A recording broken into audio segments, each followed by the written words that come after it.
Hey guys, welcome back to the Dr. Cliff AUD vlog. This is vlog number 85, and before we get started with the vlog today, if you could do me a huge favor and click the like button, it really helps out my channel. I know that I want to continue on with making these vlogs because you guys gave me a lot of great feedback back a few vlogs ago where I was wondering whether or not I should continue on with this or not. But it really helps to get a little bit more support on these videos so they reach a broader audience. And if you have not yet hit that subscribe button and notification bell, go ahead and do that at the same time. That being said, let's get that out of the way. Let's go ahead and jump into what I want to talk about in today's vlog, and that is a talk that I gave in Norway.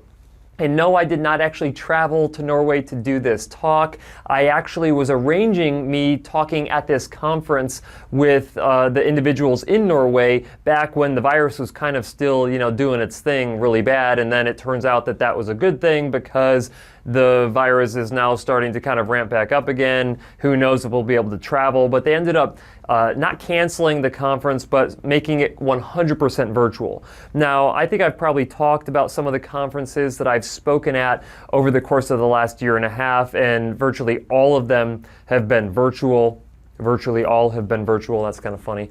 But it's definitely a different dynamic. You have no audience, you can't gauge their response and the emotion that they're putting into your presentation. So it's a little weird in that sense. I tend to do pretty well with it because I spend so much time just in front of a little camera lens here. So it's easier for me to kind of bring energy to that type of situation. I'm hoping that the individuals who watch my conference presentations, webinars, whatever they're called, I hope they enjoy them because people keep asking me to do them. So, with that said, the topic that they wanted me to talk about was, of course, best practices, because I'm probably the most vocal person ever in the history of audiology who talks so much about best practices, but they really wanted me to kind of mold it to their country.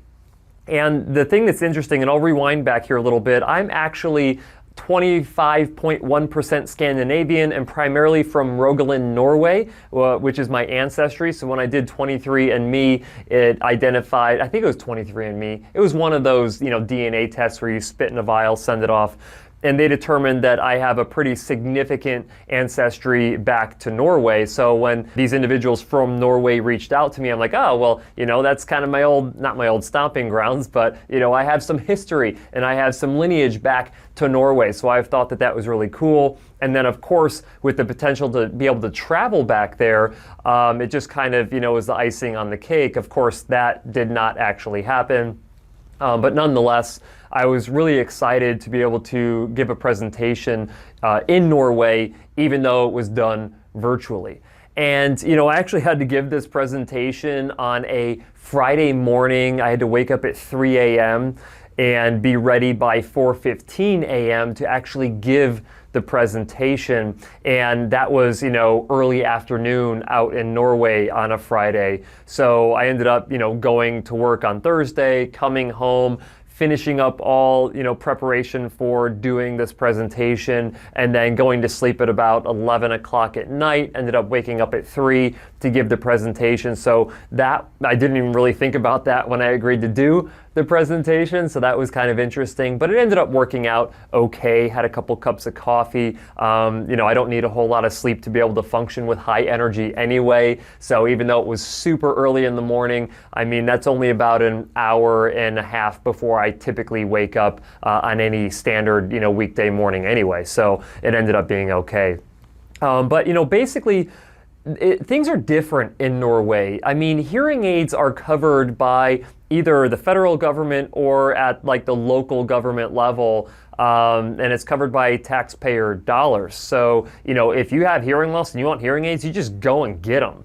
Now, there are not that many audiologists in Norway. I think they said that there's something like 300 something audiologists in Norway, and there's about 5 million people in Norway. and some of the statistics say that 1 in 9 individuals actually have hearing loss or actually report hearing difficulty.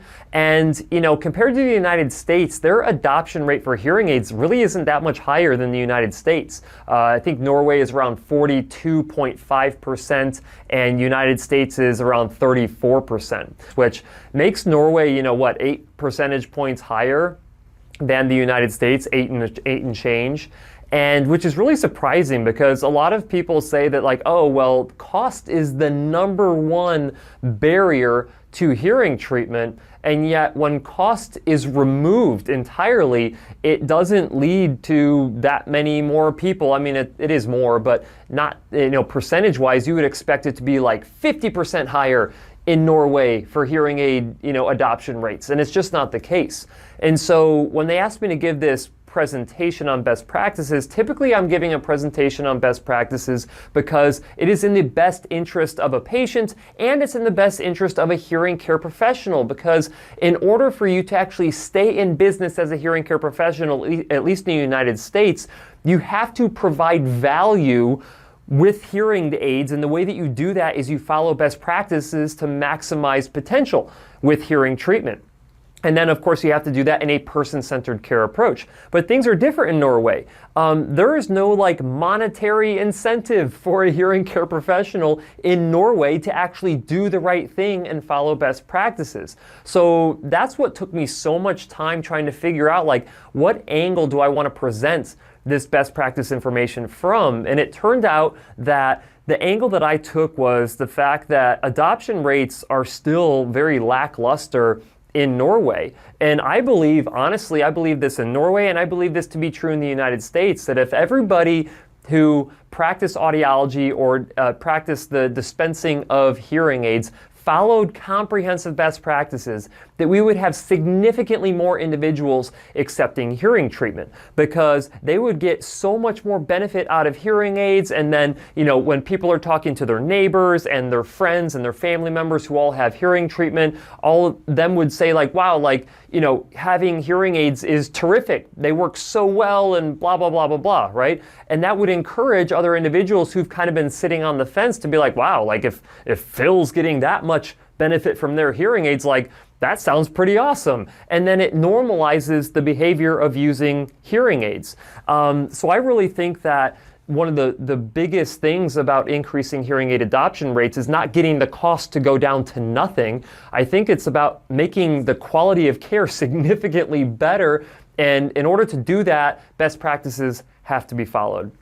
Now, if you don't know what best practices are, please check out my video. I'll link it in the description of this video, where I talk about best practices, what they are, and why they're so important, and why they're backed by research that shows that they are the most effective ways of administering hearing aid treatment. The other aspect of this presentation was me actually going in and saying, okay, well, what's the motivator for a hearing care provider in Norway? They're probably swamped because they have a ton of people with hearing loss and not very many audiologists.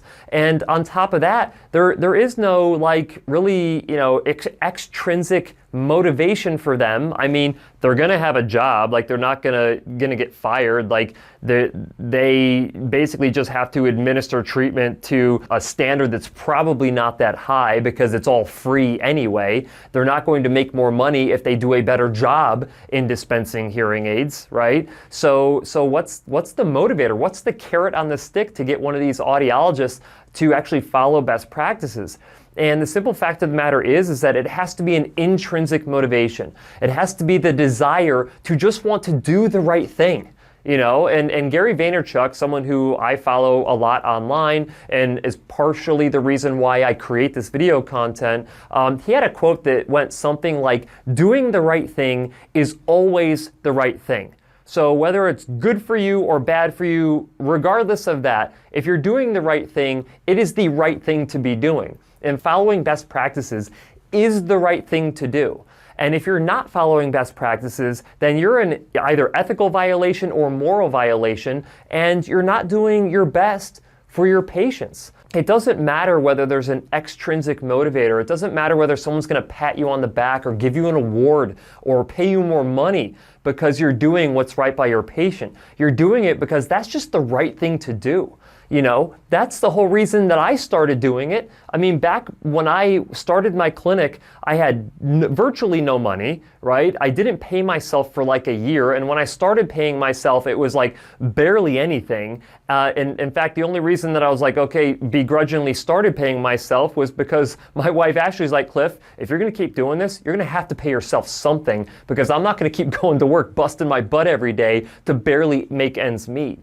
So, it was never really an extrinsic motivator for me as well. And now that I've gotten to a point where financially myself and my family is stable, I could very easily stray away from following best practices, but I don't, because I believe that it is the right thing to do, and I am more intrinsically motivated to make sure that my patients are hearing their absolute best than I am extrinsically motivated by the fact that people want to come see me and pay me to administer their treatment, because I'm doing the right thing when it comes down to a treatment perspective. So it was a very, as long as it took me to create the presentation, because it was about an hour and 15-minute presentation with no, direct interaction or feedback from anybody. So it was me just kind of going on my tangents, kind of like it is right now. But it took me a while to set up the presentation, but I had to make sure that it flowed the correct way, because once we got towards the end of it, it was really I literally had a slide, and I'll put it up here, which is me drawing a line in the sand. And it really comes down to, which side are you on? Are you on the side of being a hearing care professional who's going to cut corners, not follow best practices, come up with excuses for why you cannot follow best practices? Or are you going to be on the side that you are 100% committed to doing the right thing, what's best for your patient? And, people are going to choose their sides. I mean, people have been choosing their sides for years. There are hearing care professionals who have always been on the side of, I'm going to follow best practices comprehensively and always do what's in the best interest of my patients. And then there's people who have basically created excuses not to be on that side of the line. And I really think, and again, it's hard to gauge whether or not anyone even liked my presentation.